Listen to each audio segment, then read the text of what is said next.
नमस्कार, आप देख रहे हैं 4 PM और मैं हूं अभिषेक मिश्रा। देखिए, 2024 के लोकसभा चुनाव को लेकर राजनीतिक दल अपने दोस्त और दुश्मन को तय करने में जुटे हुए हैं और नेता भी अपने दोस्त और दुश्मन को तय करने में जुटे हुए हैं।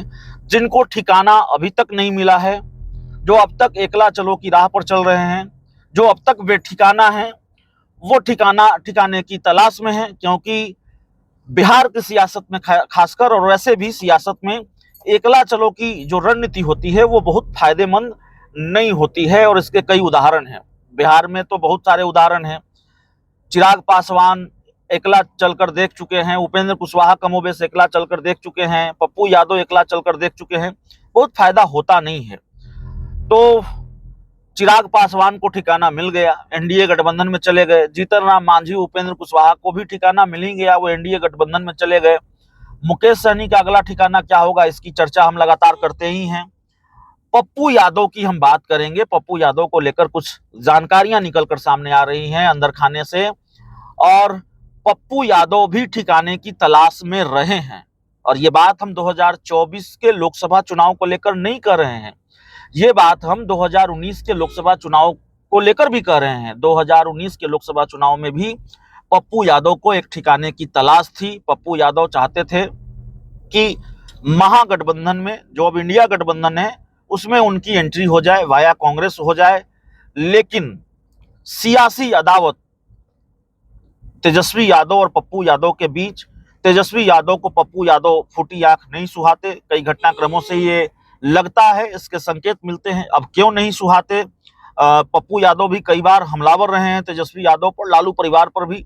हालांकि आजकल आरजेडी को लेकर, लालू परिवार को लेकर उनके तेवर नरम है, और इंडिया गठबंधन को लेकर उनके तेवर के तो कहने ही क्या। उन्होंने तो कई बार कहा कि अब हम कैसे कहें। इंडिया गठबंधन में सबको साथ लेकर चलने की नसीहत भी उन्होंने दी, इंडिया गठबंधन में शामिल होने की इच्छा भी वो जाहिर कर चुके हैं। तो उनको लेकर ये खबर है कि उनकी जो कोशिश असफल हुई थी 2019 के लोकसभा चुनाव में, वो चाहते थे कि कांग्रेस के सहारे उनकी इंडिया गठबंधन में या महागठबंधन में एंट्री हो जाए और वो महागठबंधन के टिकट पर चुनाव लड़े। लेकिन ये हो नहीं पाया। तेजस्वी यादव ने उनकी राह मुश्किल कर दी। तेजस्वी यादव उनकी राह की रुकावट बन गए और ये होने नहीं दिया। वाया कांग्रेस भी पप्पू यादव की एंट्री तेजस्वी यादव ने नहीं होने दी महागठबंधन में। तो महागठबंधन में एंट्री का सपना जो है, हसरत अधूरी रह गई पप्पू यादव की। यहाँ तक कि जब उनकी पत्नी रंजीत रंजन सुपौल से लोकसभा का चुनाव हार गई, तो ये आरोप भी तेजस्वी यादव या आरजेडी पर भी लगा। दबी जुबान में ही सही, कांग्रेस के नेताओं ने ये आरोप लगाए कि तेजस्वी यादव ने खेल किया, आरजेडी के लोगों ने रंजीत रंजन को हरवा दिया। तो इस तरह की सियासी दुश्मनी चलती रही है, अदावत है।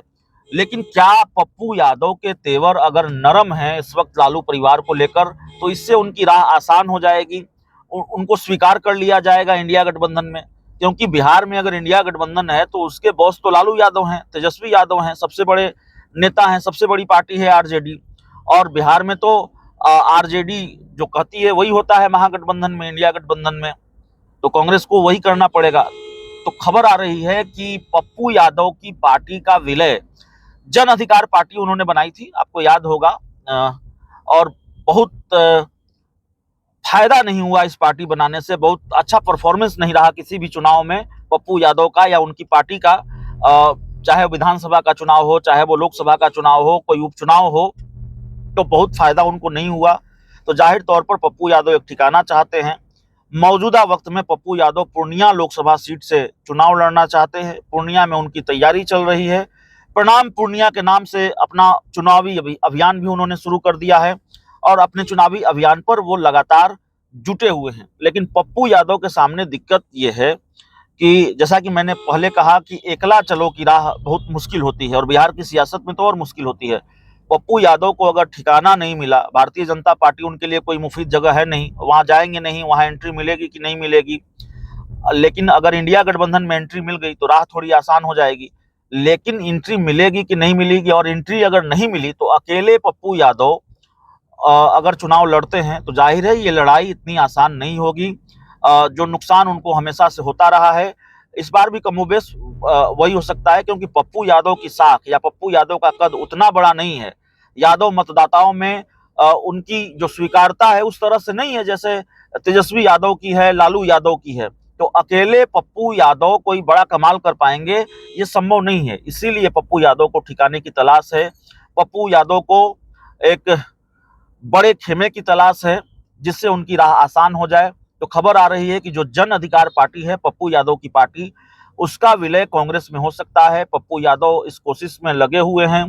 जो जानकारी है कि दिल्ली दरबार में हाजिरी भी लग रही है, दिल्ली में कांग्रेस के नेताओं से बात मुलाकात का सिलसिला भी जारी है और बहुत जल्द ये खबर आ सकती है कि पप्पू यादव ने अपनी पार्टी जन अधिकार पार्टी का विलय कर लिया।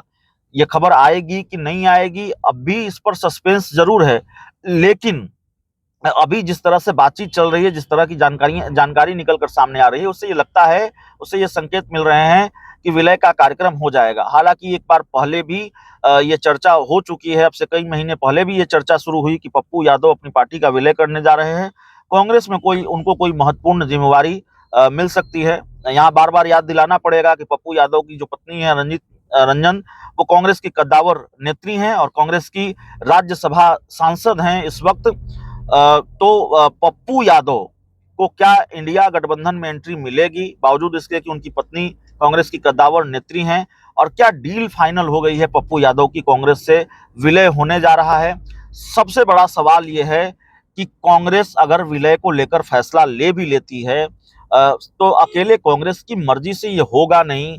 2019 वाली स्थिति नहीं होगी, इस बात की क्या गारंटी है कि पप्पू यादव अगर इंडिया गठबंधन में एंट्री चाहते हैं कांग्रेस के सहारे और अपनी पार्टी का विलय करके भी वो इंडिया गठबंधन में एंट्री चाहते हैं, हर हाल में उनको पूर्णिया की सीट चाहिए, सांसदी चाहिए और सांसदी का चुनाव वो जीतना चाहते हैं। लेकिन आरजेडी का क्या फैसला होगा, लालू तेजस्वी का क्या फैसला होगा? क्या लालू यादव, तेजस्वी यादव और खासकर तेजस्वी यादव रुकावट नहीं बनेंगे? तेजस्वी यादव रोड़ा नहीं बनेंगे? तेजस्वी यादव हरी झंडी देंगे, ग्रीन सिग्नल देंगे, तभी ये संभव हो पाएगा। नहीं तो बहुत मुश्किल है। आरजेडी की इजाजत के बिना, या इजाजत से ज्यादा हम कह लें कि आरजेडी की सहमति होगी इस फैसले में कि पप्पू यादव की इंडिया गठबंधन में भले ही वाया कांग्रेस एंट्री हो, लेकिन एंट्री हो तो आरजेडी की सहमति जरूरी होगी। तो आरजेडी क्या सहमति देगी, आरजेडी की हरी झंडी क्या मिलेगी, तेजस्वी यादव का ग्रीन सिग्नल क्या मिलेगा, ये बड़ा सवाल है। तो देखना बड़ा दिलचस्प होगा। वैसे खबर आ रही है, कांग्रेस के कुछ नेताओं से भी बातचीत हुई तो जानकारी यही मिली है कि कोशिश चल रही है पप्पू यादव की तरफ से, बातचीत का सिलसिला भी शुरू है और संभवतः पार्टी का विलय हो जाएगा और पप्पू यादव इंडिया गठबंधन के टिकट पर पूर्णिया लोकसभा सीट से चुनाव लड़ सकते हैं, जहां से इस वक्त वो अपना चुनावी अभियान शुरू भी कर चुके हैं, तैयारी कर रहे हैं। बहुत बहुत धन्यवाद।